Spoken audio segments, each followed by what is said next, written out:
NDA के उम्मीदवार ओम बिरला दूसरी बार लोकसभा स्पीकर चुने गए। हालांकि इंडिया ब्लॉक ने अपना उम्मीदवार उतारा था, लेकिन ध्वनि मत से ओम बिरला की जीत की घोषणा की गई। ओम बिरला की जीत पर पीएम मोदी ने उन्हें बधाई दी। साथ ही विपक्ष से राहुल गांधी और अखिलेश यादव समेत तमाम नेताओं ने उनको शुभकामनाएं दी। जीत के बाद ओम बिरला को पीएम मोदी स्पीकर की चेयर तक ले गए और इस दौरान राहुल गांधी भी साथ दिखे। सदन में राहुल गांधी पीएम मोदी से हाथ मिलाते भी नजर आए।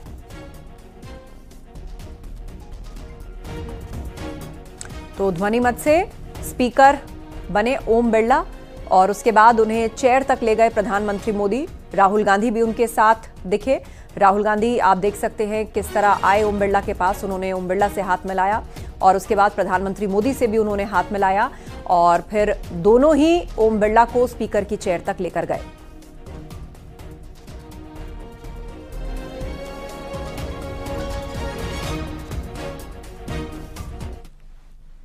ओम बिरला के स्पीकर चुने जाने के बाद सबसे पहले पीएम मोदी ने सदन को संबोधित किया। उन्होंने कहा कि अमृत काल के इस महत्वपूर्ण कालखंड में दूसरी बार इस पद पर विराजमान होना बहुत बड़ा दायित्व आपको मिला है। हम सबका विश्वास है कि आप आने वाले 5 साल हम सबका मार्गदर्शन करेंगे। अमृत काल के इस महत्वपूर्ण कालखंड में दूसरी बार इस पद पर विराजमान होना बहुत बड़ा दायित्व आपको मिला है और आपका 5 वर्ष का अनुभव और आपके साथ हम लोगों का 5 साल का अनुभव, हम सबका विश्वास है कि आप आने वाले 5 साल हम सबका मार्गदर्शन भी करेंगे और देश की आशा अपेक्षाएं पूर्ण करने के लिए ये सदन अपना दायित्व निभाने में आपकी बहुत बड़ी भूमिका रहेगी। गत 20 साल का एक ऐसा कालखंड रहा है कि ज्यादातर स्पीकर या तो उसके बाद चुनाव नहीं लड़े हैं या तो जीत करके नहीं आए हैं। आप समझ सकते हैं कि स्पीकर का काम कितना कठिन है कि उसके लिए दोबारा जीतना मुश्किल हो जाता है, लेकिन आप जीत करके आए हैं, इसके लिए एक नया इतिहास आपने गढ़ा। हम सब चाहते हैं कि सदन में आचरण, सदन के नियमों का पालन हम सब करें और आपने बड़े सटीक तरीके से, संतुलित तरीके और कभी कभी कठोरता के साथ भी फैसले लिए हैं। मैं जानता हूं कि ऐसे निर्णय आपको पीड़ा भी देते हैं, लेकिन सदन की गरिमा और व्यक्तिगत पीड़ा के में आपने सदन की गरिमा को पसंद किया और सदन की परंपरा को बनाने का प्रयास किया। ये साहसपूर्ण काम के लिए भी आदरणीय अध्यक्ष जी, आप अभिनंदन के अधिकारी हैं।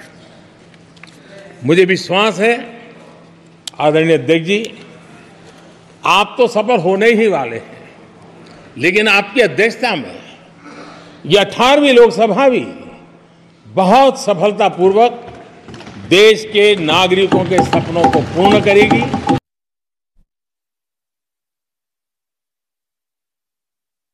दूसरी बार स्पीकर बनने पर सीएम योगी ने भी उन्हें बधाई दी। उन्होंने कहा, जनप्रिय मृदुभाषी राजनेता ओम बिरला जी को लगातार दूसरी बार लोकसभा का अध्यक्ष चुने जाने पर हृदयतल से बधाई। पूर्ण विश्वास है आपके यशस्वी नेतृत्व में भारतीय लोकतंत्र के मंदिर संसद की गरिमा नई ऊंचाइयों को प्राप्त करेगी। आपके स्वर्णिम कार्यकाल हेतु अनंत कामनाएं। तो दूसरी बार स्पीकर बनने की बधाई दी है मुख्यमंत्री योगी आदित्यनाथ ने और एक्स पर उन्होंने ये ट्वीट करके बधाई दी है।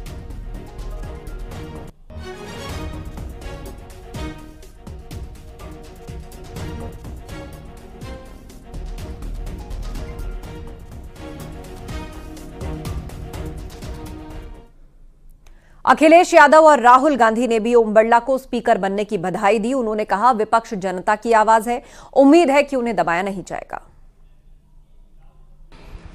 We would like the House to function often and well. Speaker sir, it is very important that cooperation happens on the basis of trust. It is very important that the voice of the opposition is allowed to be represented in this House. That the people of India expect the opposition to defend the Constitution, the Samvidhan of this country. And we are confident that by allowing the opposition to speak, by allowing us to represent the people of India, you will do your duty of defending the Constitution. निष्पक्षता इस महान पद की महान जिम्मेदारी है। आप लोकतांत्रिक न्याय के मुख्य न्यायाधीश की तरह बैठे हैं। हम सबकी आपसे अपेक्षा है कि किसी भी जनप्रतिनिधि की आवाज़ दबाई न जाए और ना ही निष्कासन जैसी कार्रवाई दोबारा सदन की गरिमा को ठेस पहुंचाएं। आपका अंकुश विपक्ष पे तो रहता ही है, लेकिन आपका अंकुश सत्ता पक्ष पे भी रहे।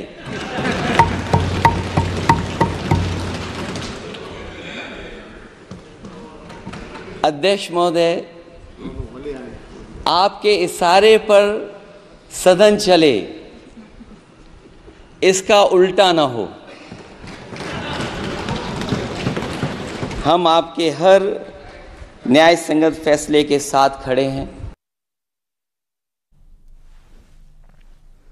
अनुप्रिया पटेल ने भी ओम बिरला को दूसरी बार स्पीकर बनने पर बधाई दी। अंतिम दिन याद आ रहा है अध्यक्ष महोदय, जब हम सभी ने बड़े भारी मन से आपको विदाई दी थी, लेकिन अपने शब्दों में पिरोकर हमने अपने इसी मनोभाव को उस समय आपके समक्ष रखा था कि वो जाने वाले हो सके तो लौट के आना, और आप लौट कर आए हैं। हम सभी आपका बहुत बहुत अभिनंदन करते हैं। आपको अपने बीच दोबारा इस आसन पर देखकर हम बहुत आनंदित हैं, गौरवान्वित हैं। अब पक्ष और विपक्ष इस पूरे सदन का प्रतिनिधित्व करते हैं और इस सदन की गरिमा के साथ साथ इसकी शक्ति का भी प्रतीक है।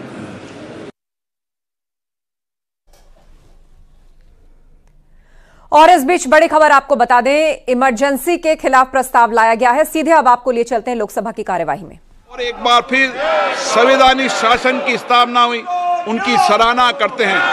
1975 में आज 26 जून के दिन ही देश इमरजेंसी की कूट सच्चाइयों का सामना करते हुए उठा था। 1975 में आज के दिन कैबिनेट ने इमरजेंसी का पोस्ट फैक्टो रेक्टिफिकेशन किया था। इस तानाशाही और असंवैधानिक निर्णय पर मोहर लगाई थी। इसलिए हमारी संसदीय प्रणाली अनगिनत बलिदानों के बाद मिली दूसरी आज़ादी के प्रति अपनी प्रतिबद्धता को दोहराने के लिए आज के प्रस्ताव किया जाना आवश्यक है। अब हम ये जानते हैं कि हमारी युवा पीढ़ी लोकतंत्र के इस काले अध्याय के बारे में जरूर जानना चाहिए। इमरजेंसी के दौरान गैर कानूनी गिरफ्तारियां, सरकारी प्रताड़ना के चलते अनगिनत लोगों को यातनाएं सहनी पड़ी थी।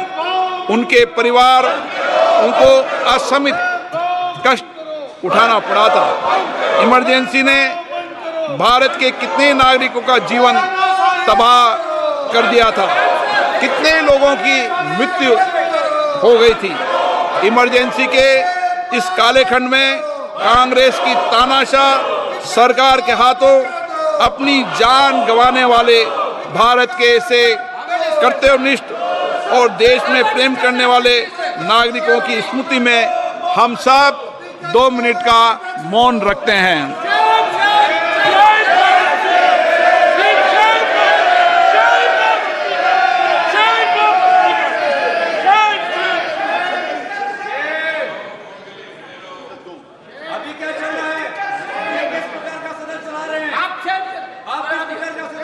ओम शांति।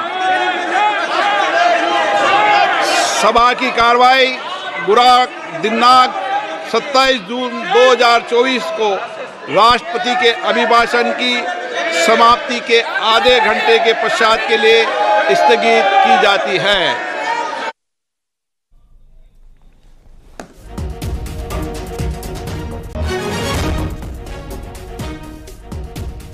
तो इमरजेंसी के खिलाफ प्रस्ताव लाया गया है लोकसभा के अंदर।